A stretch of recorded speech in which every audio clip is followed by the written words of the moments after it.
नमस्कार students, NSQF level 2 measuring tool देख रहे हैं आज हम सीखेंगे कि किसी चीज़ को मापने के लिए किन किन टूलों का इस्तेमाल किया जाता है, किस किस प्रकार से हम उसका इस्तेमाल करेंगे। तो चलिए आइए देखते हैं। सबसे पहले मेजरिंग टूल यानी कि मापन यंत्र ऑटोमोबाइल कार्यशाला के महत्वपूर्ण औजार हैं। क्या ये एक इम्पोर्टेंट टूल है जो ऑटोमोबाइल की वर्कशॉप में किसी भी ऑटोमोबाइल के पार्टों को मापने या उनका जो है लंबाई, चौड़ाई इत्यादि की जो मापने के लिए प्रयोग किया जाता है। मापक यंत्रों का कार्यशाला में महत्वपूर्ण योगदान है कि भाई ये बहुत ही इम्पोर्टेंस काम निभाते हैं। ऑटोमोबाइल मैकेनिक को इन यंत्रों के उपयोग और संचालन के बारे में जानकारी होनी चाहिए। तो भाई जो भी वर्कशॉप में काम करता है, ऑटोमोबाइल वर्कशॉप में काम करता है, तो उसको ये जो टूल हैं इनके बारे में नॉलेज होनी चाहिए। कार्यशाला के महत्वपूर्ण मापन यंत्र स्टील रूल। तो सबसे पहले जिसे हम फुटा बोलते हैं, इसे स्टील रूल कहेंगे। फिर एक कैलिपर, मल्टीमीटर, पेंच गेज जिसको स्क्रू पिच गेज कहते हैं, हाइड्रोमीटर आदि हैं। तो सबसे पहले हम देखेंगे स्टैंडर्ड रूल यानी कि स्टील रूल को। इसे मानक रूल भी कहा जाता है। इसे संक्षारण जंग से बचाने के लिए इसे स्टेनलेस स्टील से निर्मित किया जाता है। तो एक नंबर का क्वेश्चन कई बार पूछा जाता है कि स्टील रूल को किस मेटल के द्वारा या किस धातु के द्वारा बनाया जाता है। तो आपको बताना है स्टेनलेस स्टील से इसको बनाया जाता है। तो रूलर अलग अलग साइज़ में अवेलेबल हैं, अलग अलग लंबाई में होते हैं और इनके ऊपर जो है निशान बने रहते हैं, मार्क लगे रहते हैं। आसंकित स्केल को मिलीमीटर में विभक्त किया जाता है। तो इसको कितने जो पार्टों में बांटा जाता है वो मिलीमीटर में बांटा जाता है। इस प्रकार के स्केल का एक भाग 1 मिलीमीटर को दर्शाता है। तो इस पर जो निशान लगा होगा वो 1 मिलीमीटर को दर्शाएगा। स्केल का एक हिस्सा 0.5 मिलीमीटर के भागों में विभक्त किया जाता है। इस प्रकार से रूलर द्वारा कम से कम 0.5 मिलीमीटर की दूरी मापी जा सकती है, जैसा कि चित्र में दिखाया गया है कि रूल पर प्रत्येक 10 मिलीमीटर या 1.0 सेंटीमीटर अंकन किया जाता है। ये भाग 1, 2, 3 लंबाई में को सेंटीमीटर में दर्शाते हैं तथा इन्हें मुख्य भाग कहा जाता है। 1 सेंटीमीटर में 10 बराबर भाग होते हैं, अर्थात 1 सेंटीमीटर में 10 mm होता है। तो आगे देखते हैं। 30 सेंटीमीटर लंबाई के स्टील रूल को चित्र में दर्शाया गया है। तो ये क्या है, 30 सेंटीमीटर का जो है एक स्टील रूल है, ये एक फुटा है जिसे दिखाया गया है। स्टील रूल द्वारा 2 रेखाओं या 2 बिंदुओं के बीच की दूरी को मापा जाता है। तो ये मेन पार्ट है कि भाई व्हाट इज स्टील रूल। तो आपको यही बताना है स्टील रूल द्वारा 2 रेखाओं के या 2 बिंदुओं के बीच की दूरी को मापा जाता है। स्टील रूल को ज्योमेट्री तकनीक, ड्राइंग और वस्तुओं की लंबाई मापने के लिए कार्यशाला में प्रयोग किया जाता है। तो आपको सिर्फ इतना ही लिख के बताना है, ठीक है। और यह स्टेनलेस स्टील से बनाया जाता है ताकि इस पर कोई कभी जंग ना लगे। तो ये आपका स्टील का जो है रूलर के बारे में बताना है। अब देखते हैं कैलिपर्स। कर्मशाला में कृत्यक के मापन, परीक्षण और स्थापना हेतु अनेक प्रकार के औजार एवं यंत्र प्रयोग किए जाते हैं। कि भाई कर्मशाला यानी कि वर्कशॉप में विभिन्न प्रकार के जो है टूल का इस्तेमाल किया जाता है मापने के लिए। तो इसमें जो है कार्य करते समय ऐसी भी स्थिति आती हैं कि प्रत्यक्ष मापन यंत्रों का प्रयोग संभव नहीं होता। इन स्थितियों में कैलिपर्स जो साधारण एवं सुगमता से प्रयोग किए जाने वाले अप्रत्यक्ष मापन यंत्र हैं। तो भाई प्रत्यक्ष मापन जो है अपना स्टील रूल है जिसके ऊपर हमने सारी रीडिंग दिखाई दे हैं, या फिर माइक्रोमीटर है या वर्नियर है जिसके ऊपर हम रीडिंग पढ़ सके हैं। और अप्रत्यक्ष में क्या होगा, जो कैलिपर्स हैं उनको हम क्या करते हैं, उस चीज़ के ऊपर निशान लगाते हैं जहाँ से जहाँ तक हमें मापना है। क्योंकि कई बार ऐसा होता है कि जहाँ पर रूलर या माइक्रोमीटर से नहीं नापा जा सकता वहाँ पर अप्रत्यक्ष कैलिपर से मापा जाता है और उसकी जो चौड़ाई को माप करके ऐसा as it is steel rule के ऊपर रख कर उसकी जो है रीडिंग पढ़ी जाती है। तो ये क्या है, कैलिपर्स जो हमारे नॉर्मल काम में आते हैं, इनको अप्रत्यक्ष मापक उपकरण भी कहते हैं। तो एक नंबर का क्वेश्चन बनेगा, आप अप्रत्यक्ष मापक उपकरण कौन से हैं, तो आपको बता देना है कैलिपर्स। तो अब आगे देखते हैं, उनका प्रयोग किया जाता है। अतः सभी कर्मशाला में यह कैलिपर्स उपलब्ध होते हैं। इन यंत्रों का प्रयोग सामान्यतः मापन अभिन्यास और परीक्षण हेतु किया जाता है। यह कैलिपर्स दर्द और स्प्रिंग जोड़ से मिलते हैं। इनके मापन सिरों को घिसकर नुकीला बनाया जाता है तथा कठोर किया जाता है। तो भाई जो इसके किनारे अगर जो खराब हो जाओ तो उनको घिसकर दोबारा पहना किया जाता है और यह स्प्रिंग के जोड़ों से जोड़ा जाता है। मापन हेतु कैलिपर की टांगों को कृतक के ऊपर सर्पित किया जाता है कि भाई जिस चीज़ को हमने मापना है तो इसकी जो टांगें हैं उनको खोलकर जो पैनी नोब हैं उनको वहाँ जहाँ से जहाँ तक हमें मापना है वहाँ पर रखा जाएगा। इनके मापन सिरों को अच्छा आगे देखते हैं तथा नट द्वारा इस प्रकार समायोजित किया जाता है कि कैलिपर के मापन सिरे कृतक को स्पर्श करें। समायोजित अवस्था इस प्रकार से होनी चाहिए कि कैलिपर थोड़ी रुकावट के साथ कृतक या सर्पण करे। इसके पश्चात कैलिपर को कृतक से वापस खींचा जाता है। तो भाई जो इसकी जो है नॉब हैं जो इसके किनारे हैं वो जिस चीज़ को हमें मापना है उसके दोनों सिरों पर रख देना है और इसको वापस निकाल कर हमें क्या करना है, रूलर के ऊपर इसको पढ़ा जा सकता है। तो कैलिपर क्या है, अप्रत्यक्ष मापक उपकरण है।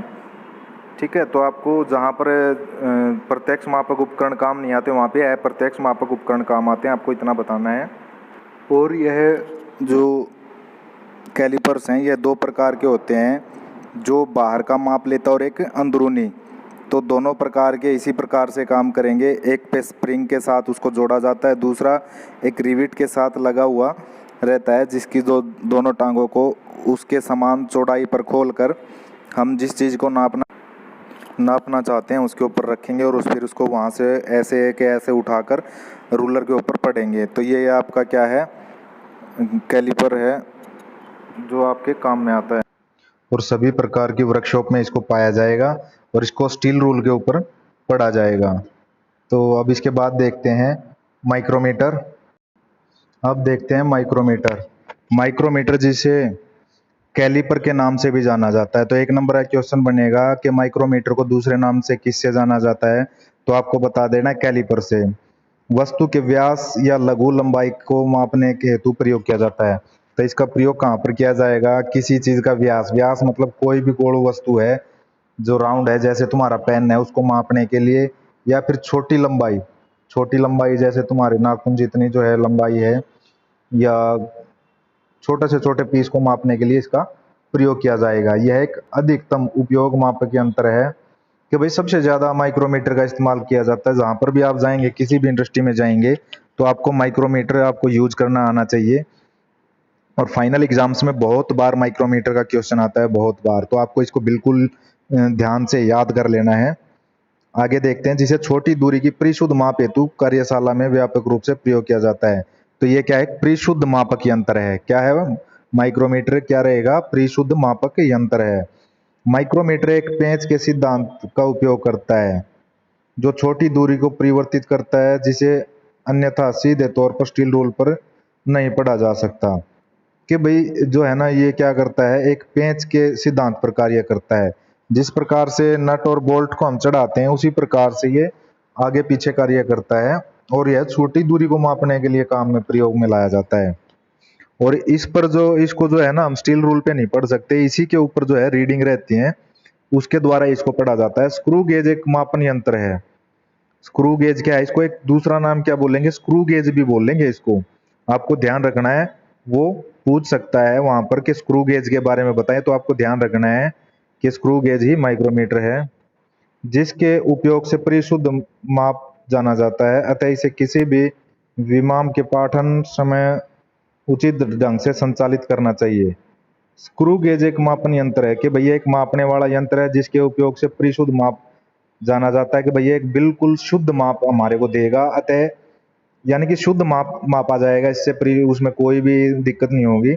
अतः इसे किसी भी विमान पाठन के समय उचित ढंग से संचालित करना चाहिए कि भाई हमें जब किसी भी चीज को मापना है तो उस टाइम पर इसको सही प्रकार से उसके ऊपर लगाकर सही ढंग से उसे क्या करना चाहिए, मापा जाना चाहिए।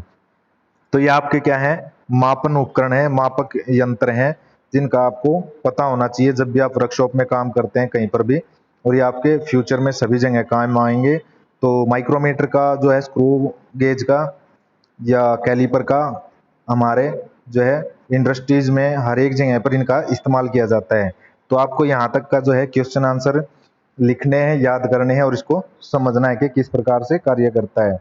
चलिए हम आपको एक माइक्रोमीटर की वीडियो दिखाएंगे जिसके जरिए आप इसको आसानी से समझ सकते हैं कि किस प्रकार से यूज किया जाता है। आज डिस्कस करेंगे माइक्रोमीटर के बारे में। माइक्रोमीटर हमारा कैसे वर्क करता है और इसके कौन कौन से मेन पार्ट्स होते हैं, इसका लिस्ट काउंट कितना होता है, सब देखेंगे आज माइक्रोमीटर के बारे में आज सीखेंगे। तो जो माइक्रोमीटर है वो यूज होता है मेजर करने के लिए लेंथ, डायामीटर और थिकनेस। ये किसी भी स्मॉल ऑब्जेक्ट की लेंथ, डायमीटर और थिकनेस मापने के काम आता है। ये प्रिंसिपल पे बेस करता है नट एंड बोल्ट के। इसका जो लिस्ट काउंट है, कम से कम जो ये माप सकता है रीडिंग, वो है 0.01 mm और 0.001 सेंटीमीटर। इतनी रीडिंग ये कम से कम आसानी से मेजर कर सकता है एक्यूरेसी के साथ। जो इसके मेन कंपोनेंट्स हैं वो कौन कौन से हैं? Frame, anvil, sleeve, thimble, ratchet stop, spindle. ये है इसके main component with A locking screw. ये सारे इसके मेन कंपोनेंट्स हैं। अब देखते हैं इसको डायग्राम के साथ समझते हैं कि इसके कौन कौन से मेन कंपोनेंट हैं और वो कहां कहां पर लगे होते हैं। सबसे पहले है ये है फ्रेम, जो हमारे माइक्रोमीटर का फ्रेम है। यहां पे एनविल लगी हुई है लेफ्ट हैंड साइड पे और राइट हैंड साइड पे लगा है स्पिंडल, जो आगे के तरफ और पीछे की तरफ मूव कर सकता है। लेकिन जो एनविल है ये एक जगह फिक्स रहती है। ये जो ब्लैकेंड सरफेस है ये क्या चीज है? ये हार्ड सरफेस अटैच किए हुए हैं एनविल और स्पिंडल के साथ, ताकि ये आसानी से घिसे ना और जो हमारा माइक्रोमीटर है ये खराब ना हो। तो ये हार्डन एंड्स इसके साथ अटैच किए होते हैं, बहुत ही हार्ड होते हैं। ये बहुत ही अच्छा इनका वियर रेजिस्टेंस होता है, ताकि हार्ड भी बहुत होते हैं, वियर रेजिस्टेंस होगा ताकि ये आसानी से खराब ना हो, आसानी से घिसे ना जल्दी से। ये है स्लीव, इसको हम स्लीव बोलते हैं। इसके ऊपर हमारा मेन स्केल होता है। इसके ऊपर यहाँ पे हमारा मेन स्केल होता है और इस स्लीव के साथ जुड़ी होती है थिम्बल, ये रोटेट करती है। इसके ऊपर हमारा सर्कुलर स्केल होता है। जो मेन स्केल है वो इस तरह की रीडिंग के साथ होता है, उसके ऊपर भी रीडिंग होती है और नीचे भी रीडिंग होती है, बीच में एक रेफरेंस लाइन होती है। सर्कुलर स्केल हमारा इस तरह का होता है। इसके ऊपर जो रीडिंग होती है वो 50 mm तक होती है, 0 से 50 mm। और जो ये रीडिंग है ये हमारी ऊपर एक एक mm का गैप है, 0, 1, 2, 3, 4, 5। ऐसे ही नीचे है 1, 2, 3, 4, 5। लेकिन इस रीडिंग में जो नीचे वाली रीडिंग है और ये इस रीडिंग में, इन दोनों के बीच में गैप होता है 0.50 का, मीन्स 0.5 का। इसी तरह से इस रीडिंग में 0.5 का गैप है। यह है हमारी, पीछे हमने माइक्रोमीटर के ऊपर नर्लिंग प्रोसेस की होती है ताकि हम इसको आसानी से पकड़ सके और हाथ से ये फिसले ना। तो इसलिए ये प्रोसेस हम नर्लिंग की होती है इसके ऊपर, अच्छी पकड़ बनाने के लिए माइक्रोमीटर के ऊपर। और लास्ट में होता है रैचेट नट। ये जो नट है हमारा सॉफ्टली इस स्पिंडल को मूव करने के काम आता है जब किसी ऑब्जेक्ट को हम इन दोनों के बीच में ग्रिप करते हैं। तो ये हमारा बहुत ही सॉफ्टली उसको ग्रिप करता है ताकि हमारा जो ऑब्जेक्ट है वो हार्म ना हो और उसको आसानी से ग्रिप किया जा सके। तो इसलिए इस नट का यूज किया जाता है। इस स्केल को हम थोड़ा लार्ज स्केल पे देखते हैं। ये स्केल हमारा इस तरह से दिखाई देता है। अगर हम इसका बड़ा व्यू देखें, यहाँ पे देखिए 0, 1, 2, 3, 4, 5, एक एक mm का गैप है 0 से 5 तक। नीचे हमारा इसके और इस ऊपर वाली रीडिंग के बीच में 50 का गैप होगा, मीन्स 0.5 mm का आधा होगा 1 mm से। ये तो पूरा 1 mm है और ये 0 से यहाँ तक 0.5 है और यहाँ से यहाँ तक 0.5 है। ये आपको याद रखना है, ये रीडिंग लेते टाइम हमारे काम आएगा। जो डिवीजन है सर्कुलर स्केल पे, हमने बात की थी कि 50 होती है, 50 mm तक होती हैं, और जो लिस्ट काउंट है मेन स्केल का वो 0.5 mm होता है, क्योंकि ऊपर 1 mm है, नीचे 0.5 है, तो इसका जो लिस्ट काउंट है वो 0.5 mm है। 0.5 mm तक की मिनिमम रीडिंग को ये नोट कर सकता है। अब देखते हैं हम इसका लिस्ट काउंट कैसे फाइंड आउट करते हैं। जब थिम्बल रोटेट करती है, थिम्बल हमें पता है जिसके ऊपर सर्कुलर स्केल लगा होता है, वो रोटेट करती है। जब वो कंप्लीट अपना एक रेवोल्यूशन पूरा कर लेती है, जो हमारा स्पिंडल है वो मूव करता है एक्सियल डायरेक्शन में 0.5 mm। मतलब कि जब हमारा ये थिम्बल पूरी एक रेवोल्यूशन रोटेट करेगा पूरी 360 डिग्री की, तो जो हमारा स्पिंडल है वो 0.5 mm आगे जाएगा, उसको हम बोलते हैं पिच। जो लिस्ट काउंट होता है वो क्या होता है, pitch divide by number of division on circular scale. तो जो ग्रेजुएशन ऑन थिम्बल है, मींस जो सर्कुलर स्केल है उसके ऊपर कितने डिवीजन हैं, 50, वो हम बात कर चुके हैं। पिच कितनी है, 0.5 mm, जो हमने अभी बात की। तो लिस्ट काउंट क्या आ जाएगा, 0.5 pitch by number of division on circular scale 50 mm, ये कितना आ जाएगा 0.01 mm। तो माइक्रोमीटर का जो लिस्ट काउंट है वो है 0.01 mm। अब हमें जो रीडिंग मेजर करनी है उसका फॉर्मूला क्या है माइक्रोमीटर के लिए, उसका फॉर्मूला है main scale reading plus thimble scale reading into least count. ये है फॉर्मूला। अगर हम कोई भी रीडिंग मेजर करते हैं माइक्रोमीटर के ऊपर, तो इस फॉर्मूले की हेल्प से हम कंप्लीट रीडिंग अपनी निकाल सकते हैं। तो देखते हैं हम कैसे फाइंड आउट कर सकते हैं माइक्रोमीटर के ऊपर रीडिंग। तो ये है हमारा माइक्रोमीटर। इस माइक्रोमीटर के इन दोनों एनविल और स्पिंडल के बीच में हम एक ऑब्जेक्ट को रखेंगे और उसको ग्रिप करेंगे इस स्पिंडल के थ्रू। जब हम इस थिम्बल को क्लॉकवाइज रोटेट करेंगे तो ये स्पिंडल हमारा आगे की तरफ मूव करेगा, और जब हम इसको एंटी क्लॉकवाइज रोटेट करेंगे तो ये हमारा स्पिंडल पीछे की तरफ मूव करेगा। तो इस थिम्बल की हेल्प से हम अपने ऑब्जेक्ट को इसके अंदर ग्रिप कर लेंगे। तो देखते हैं, हमने एक ऑब्जेक्ट को रखा और उसको इसके बीच में ग्रिप कर लिया। ये हमने ऑब्जेक्ट इसके अंदर ग्रिप कर लिया, और यहाँ पे हमारा एक लॉक सक्रिय होता है, उससे हम उसको लॉक कर लेंगे और इस ऑब्जेक्ट को इजीली निकाल लेंगे। इसको निकालने के बाद जो ये रीडिंग है हम नोट कर लेंगे। अब इस स्केल को हम देखते हैं थोड़ा लार्ज पॉइंट ऑफ व्यू से। जब हम इसको बड़े व्यू में देखते हैं तो हमें ये रीडिंग मिलती है, ये वाली रीडिंग। तो इस रीडिंग को हमें नोट करना है। तो सबसे पहले देखिए यहाँ पे 5 mm है, 5 से आगे यहाँ 6 mm है। तो जो मेन स्केल रीडिंग है वो ये है ऊपर वाली, तो ये क्या हो गई 6 mm। ये है हमारी 6, ये वाली। लेकिन जब हमने ये रोटेट किया तो यहाँ पे एक लाइन भी अनकवर है, तो ये लाइन कितने के बराबर होती है, इसके और इसके बीच का डिफरेंस कितना है 0.5 mm या फिर 0.50, कुछ भी ले लीजिए। तो जो ये नीचे वाली लाइन है वो रीडिंग क्या होगी 0.50। तो ये दोनों ही मेन स्केल रीडिंग है, मींस 6 प्लस 0.50, ये हमारी मेन स्केल रीडिंग आएगी।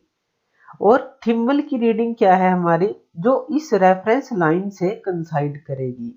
तो ये क्या है 30, ये 30 हमारी बिल्कुल कंसाइड कर रही है, तो ये है हमारी थिम्बल की रीडिंग 30। तो जो हमारा फॉर्मूला है वो क्या है, डायमेंशन जो हमें मेजर करना है main scale reading plus thimble scale reading into least count of the micrometer. तो मेन स्केल रीडिंग हमारे पास क्या आई 6 प्लस 0.50। तो हमारे पास मेन स्केल रीडिंग है 6 plus 0.50 plus thimble scale reading क्या है, थिम्बल स्केल रीडिंग ये है 30। इसको हम लिस्ट काउंट से मल्टीप्लाई करेंगे, तो लिस्ट काउंट है 0.01। तो 6.50 जब हम इसको मल्टीप्लाई करेंगे प्लस 0.3 आ जाएगा, और जब हम इसको ऐड करेंगे वो आ जाएगा 6.8 mm। तो ये हमारी एक्यूरेट रीडिंग आ जाएगी माइक्रोमीटर के थ्रू। तो इस तरह से हम माइक्रोमीटर के ऊपर रीडिंग आसानी से ले सकते हैं। थैंक यू ये वीडियो देखने के लिए, और ज़्यादा अपडेटेड वीडियोस के लिए आप मेरे चैनल लर्न एंड ग्रो पे मुझे सब्सक्राइब कर सकते हैं। Thank you. कैलिपर्स की डिटेल्ड स्टडी करेंगे, तो वीडियो के लास्ट तक जुड़े रहिए मेरे साथ। मेरा नाम है प्रशांत, आइए स्टार्ट करते हैं।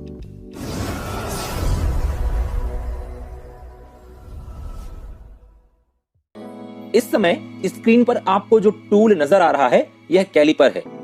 कैलिपर एक मेजरिंग टूल है जिसकी सहायता से किसी जॉब की भीतरी एवं बाहरी माप ली जा सकती है। कौन कौन सी माप यह ले सकता है यह हम इसके टाइप्स में देखेंगे। आइए बात करते हैं इसके मटेरियल की। यह सामान्यतः कार्बन स्टील का बनाया जाता है, कभी कभी यह माइल्ड स्टील का भी बनाते हैं। माइल्ड स्टील के कैलिपर्स के सिरों को हार्ड एवं टेम्पर किया जाता है।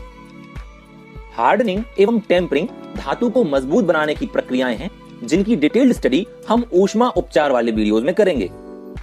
आइए जानते हैं कैलिपर्स का कंस्ट्रक्शन। कैलिपर्स के मुख्यतः 4 भाग होते हैं। इस पार्ट को कैलिपर्स की लेग कहते हैं। इन लेग्स के सिरों को पॉइंट कहते हैं। दोनों लेग एक रिवेट और वॉशर के द्वारा जुड़े रहते हैं। इनको ऑपरेट करने के लिए स्प्रिंग और नट का यूज होता है। अब जानते हैं कैलिपर्स के प्रकार। उपयोग एवं बनावट के आधार पर कैलिपर्स मुख्यतः 3 प्रकार के होते हैं: आउटसाइड कैलिपर, इनसाइड कैलिपर एवं ऑड लेग कैलिपर। पहला है आउटसाइड कैलिपर। आउटसाइड कैलिपर के द्वारा हम किसी जॉब की आउटसाइड डायमीटर या मोटाई माप सकते हैं। इसके लेग अंदर की ओर मुड़े होते हैं। इसके किनारे 90 डिग्री पर मुड़े रहते हैं। दूसरा है इनसाइड कैलिपर। इसके द्वारा हम किसी जॉब का इंटरनल डायमीटर या किसी खांचे या होल की आंतरिक चौड़ाई निकाल सकते हैं। इसकी टांगें थोड़ी टेपर होती हैं एवं पॉइंट बाहर की ओर मुड़े रहते हैं। तीसरा है ऑड लेग कैलिपर। इसे हर्मोफ्रोडाइट कैलिपर या जेनी कैलिपर भी कहते हैं। इसकी एक टांग सीधी होती है जिसका पॉइंट नुकीला होता है। दूसरी टांग का पॉइंट अंदर की ओर मुड़ा रहता है जिसका कोण 45 डिग्री होता है। ऑड लेग कैलिपर के द्वारा हम 3 कार्य कर सकते हैं: जॉब पर मार्किंग करना, गोल जॉब का सेंटर निकालना एवं जॉब पर समांतर रेखाएं खींचना। आइए अब जानते हैं कि कैलिपर का उपयोग करते समय क्या क्या सावधानियां रखनी चाहिए। मेजरिंग टूल्स का उपयोग करते समय क्या क्या सावधानियां रखनी है इसकी चर्चा हम पिछले वीडियो में कर चुके हैं। इसकी लिंक मैंने यहां दी हुई है, आप इसे जरूर देख लेना। इसके साथ साथ कैलिपर का यूज करते समय हमें निम्न सावधानियां रखनी चाहिए। कैलिपर्स को जॉब पर ज्यादा दबाना नहीं चाहिए और ना ही जॉब पर यह लूज होना चाहिए। घिसे हुए एवं खराब कैलिपर्स का यूज नहीं करना चाहिए। तो आज के वीडियो में हमने पॉइंट्स जो डिस्कस किए हैं इनमें से ही एग्जाम में क्वेश्चन बनते हैं, तो आप इन्हें नोट करके इनकी स्टडी करें। आशा करता हूं आपको यह वीडियो जरूर पसंद आया होगा, तो आप इसे लाइक करके अपने दोस्तों में भी शेयर करें ताकि यह इंफॉर्मेशन उन तक भी पहुंचे।